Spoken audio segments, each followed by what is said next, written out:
Hello everyone, welcome back to Sakshi's Vidya Sadhana. तो हम start कर रहे हैं एनसीईआरटी क्लास 8 की ज्योग्राफी और करेंगे चैप्टर 1 जिसका नाम है रिसोर्सेज। तो स्टार्ट करते हैं। अनलाइक अदर चैप्टर्स, मैं जैसे कि इस चैप्टर का नाम है रिसोर्सेज, तो पहले ही आपको डेफिनेशन नहीं बता दूंगी कि ये रिसोर्स होता है। हम इस चीज़ को बारीकी से समझेंगे, वही हमारे लिए अच्छा रहेगा।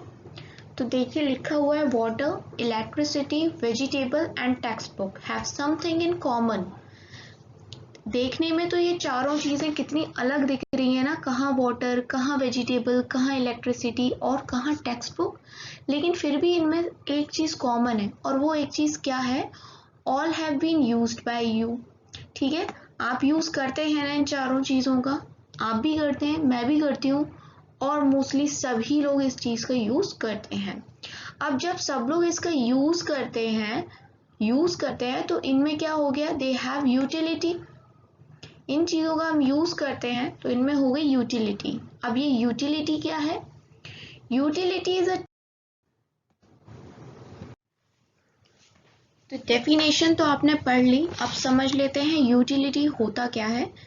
तो यूटिलिटी एक टर्म है जो कि रिफर करती है टोटल सेटिस्फेक्शन जो कि हमें मिलता है जब हम किसी भी गुड्स या सर्विस को कंज्यूम करते हैं। गुड्स आपको पता है, सामान को गुड्स कहते हैं, और सर्विस जो हमें प्रोवाइड करवाते हैं। जैसे कि मान लीजिए हम कभी रेस्टोरेंट में जाते हैं तो बिल में नीचे लिखा होता है सर्विस टैक्स वगैरह, तो वेटर जो हमें खाना देने आते हैं वो हमें सर्विस प्रोवाइड कर रहे हैं, तो यही हो गई सर्विस।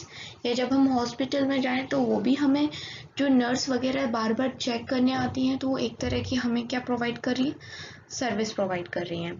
ठीक है, तो जब हमें गुड्स खरीदने से और सर्विस कंज्यूम करने से इन चीज़ों को एक तरह का सेटिस्फेक्शन मिले तो वो ही चीज़ यूटिलिटी बन जाती है।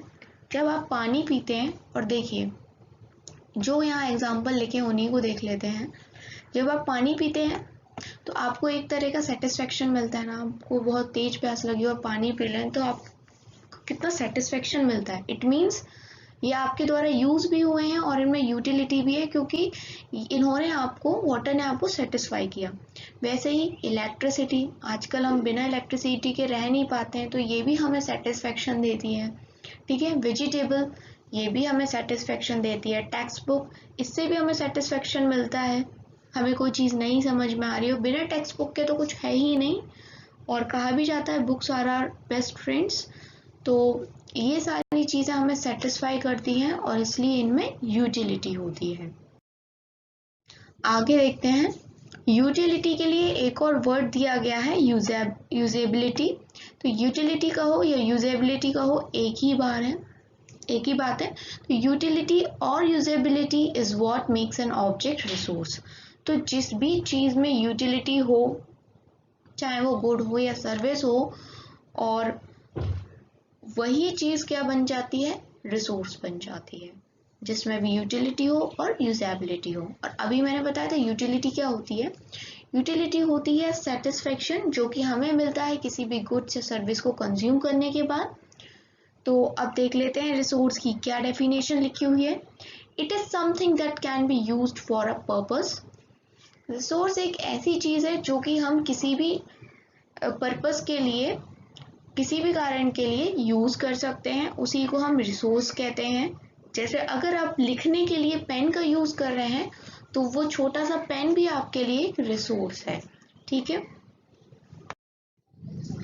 How does something become resource? It is very important. आपको ये समझना पड़ेगा कि कोई भी चीज़ रिसोर्स कैसे बन सकती है। Things become resource only when they have a value और इट यूज और utility gives it a value. कोई भी चीज रिसोर्स तब बनेगी जब उसकी अपनी एक वैल्यू होगी। वैल्यू मतलब उसकी अपनी एक कीमत होगी, और उसको उसकी वैल्यू कैसे मिलेगी? वैल्यू मिलेगी यूटिलिटी से। देखिए यूटिलिटी क्या था? जो चीज हमें सेटिस्फाई कर रही थी, हम उस चीज को यूटिलिटी कह रहे थे। तो जो चीज़ हमें सेटिस्फाई करेगी, हमें अच्छी लगेगी, और जब हमें वो चीज़ अच्छी लगेगी तो उसकी वैल्यू भी ज़्यादा बढ़ जाएगी। और जिस चीज की वैल्यू होगी वो ऑटोमेटिकली क्या बन जाएगा, रिसोर्स बन जाएगा। ठीक है, फॉर एग्जाम्पल देती हूँ मैं आपको, जैसे मान लीजिए आपको कोई पेन अच्छा लगता है, ठीक है, और उस पेन का यूज भी है, आप उससे लिखते हो, तो वो आपको सेटिस्फेक्शन दे रहा है, यानी पेन बन गया आपकी यूटिलिटी। अब क्या हुआ, आप उसको यूज कर रहे हो, ठीक है, वो यूटिलिटी है, तो अब वो मार्केट में आपको फ्री में नहीं मिलेगा, उसकी एक वैल्यू होगी। अलग अलग टाइप के पेन की अलग अलग क्वालिटीज होंगी और उस हिसाब से उनकी वैल्यू होंगी। कोई 5 रुपए का आ रहा है, कोई 10 रुपए का आ रहा है, इवन 100 रुपीज के भी पेन आते हैं, ठीक है। तो अब उनको क्या मिल गई, एक वैल्यू, और वैल्यू मिल गई तो वो क्या बन गया, रिसोर्स। तो पेन भी बन गया हमारा एक रिसोर्स। तो अब बहुत देर से वैल्यू वैल्यू की बात कर रहे हैं। वैल्यू का मतलब क्या हो गया, वैल्यू वर्थ, वर्थ मतलब कीमत किसी भी चीज की। तो some have economic value, some don't, मतलब कुछ चीजों की तो पैसे में हम खरीद सकते हैं, पर कुछ चीजें ऐसी होती हैं जिनकी इकोनॉमिक वैल्यू नहीं होती है, मतलब वो पैसे में नहीं बिकती हैं। जैसे हम कोई भी मेटल खरीदने जाएं, जैसे मान लीजिए गोल्ड खरीदने जाओ या आयरन खरीदने जाओ, आप बर्तन खरीदने जाओ, उसमें भी तो आयरन मिला होता है, ठीक है। तो वो सब किससे आएंगी, पैसे से आएंगे, उनकी एक इकोनॉमिक वैल्यू है, एक इकोनॉमिक कीमत है उनकी, वो पैसे से आएंगी। लेकिन अगर आप देखें ब्यूटीफुल लैंडस्केप, उसकी शायद कोई वैल्यू ना हो। अब लैंडस्केप क्या होता है, लैंडस्केप वो नज़ारा होता है, मतलब नज़ारे को लैंडस्केप कह सकते हैं, जो आपको आपकी आंखों से दूर दूर तक दिखाई देता है। अब जैसे मान लीजिए सुंदर सुंदर से पहाड़ हैं, पहाड़ों से में नदियां निकल रही हैं और हरियाली है चारों तरफ अच्छी खासी, ठीक है, और यहाँ से सन भी राइज कर रहा है, तो इस तरह का नज़ारा कितना अच्छा लगता है। तो हो सकता है ये आपके घर के पास हो तो उसके पैसे ना लगते हो, लेकिन बहुत सारी जगह ऐसी होती हैं जहाँ लोगों ने ऐसे लैंडस्केप की भी इकोनॉमिक वैल्यू फिक्स कर ली होती है, और उनको ऐसा बोला जाता है नाम से, सनसेट है, सन व्यू पॉइंट है, और वहां पर टिकट लगती है, पैसे लगते हैं ऐसी जगहों को देखने के। तो इसलिए यहाँ पर मैंने लिखा मे नॉट, क्योंकि कई जगहों पर ऐसे ब्यूटीफुल लैंडस्केप आपको देखने मिल जाते हैं नॉर्मली, और कई जगहों पे इनकी भी इकोनॉमिक वैल्यू फिक्स कर दी है लोगों ने। But both are important and satisfy human need, पर चाहे वो कोई मेटल हो या लैंडस्केप हो, दोनों ही इम्पोर्टेंट हैं और हमें सेटिस्फाई करते हैं। अब आप में से कुछ लोग ये मत सोचिएगा कि लैंडस्केप कैसे हमको सेटिस्फाई कर सकता है। लैंडस्केप हमें सेटिस्फाई ही करता है, तभी लोग जो है समर वेकेशंस में इधर उधर घूमने जाते हैं। कोई पहाड़ों में जाता है, कोई समुद्र के किनारे पे जाता है, मतलब, लेकिन जाते सभी हैं, तो कुछ ना कुछ तो सेटिस्फेक्शन मिलता ही होगा, तभी वो जाते हैं, क्योंकि मेंटल पीस हमें यहीं ऐसी ही जगहों पे मिलती है, जो कि हमारी हेल्थ के लिए बहुत ज़रूरी है। Some resources can become economically valuable with time. Your grandmother's home remedies have no commercial value today, but if they are patent and sold by a medical firm, they could become economically valuable.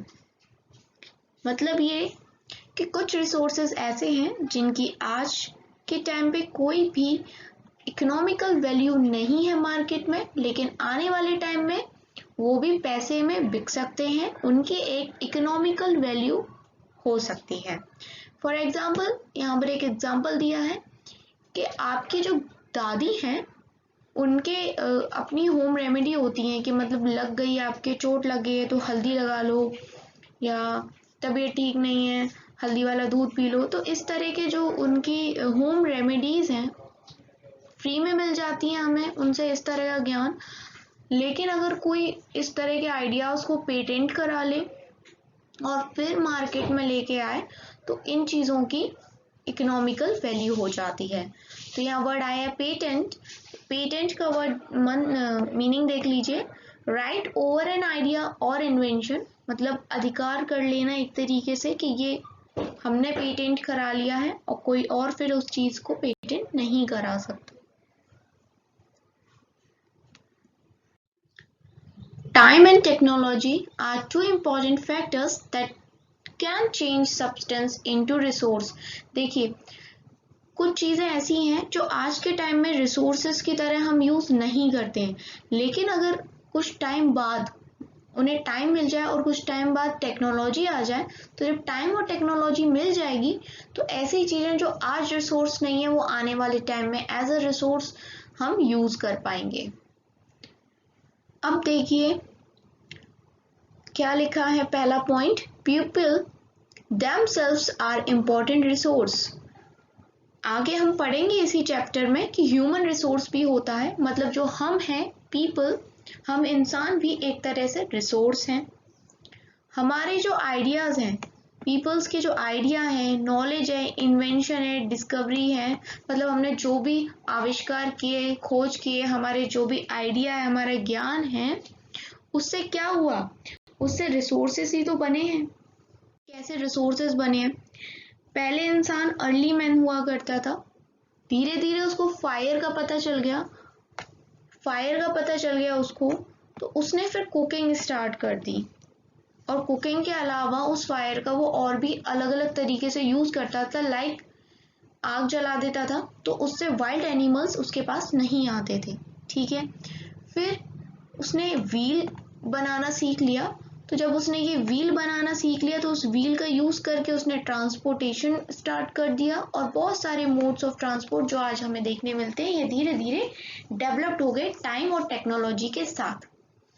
Then hydro electricity आ गई। Hydro का मतलब ये होता है water, पानी से जो हम इलेक्ट्रिसिटी बना रहे हैं दैट इज हाइड्रो इलेक्ट्रिसिटी।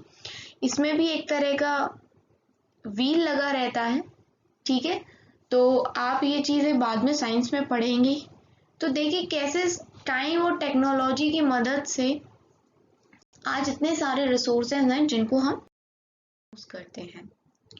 तो जो टाइप्स ऑफ रिसोर्सेज हैं ये हम पढ़ेंगे नेक्स्ट वीडियो में।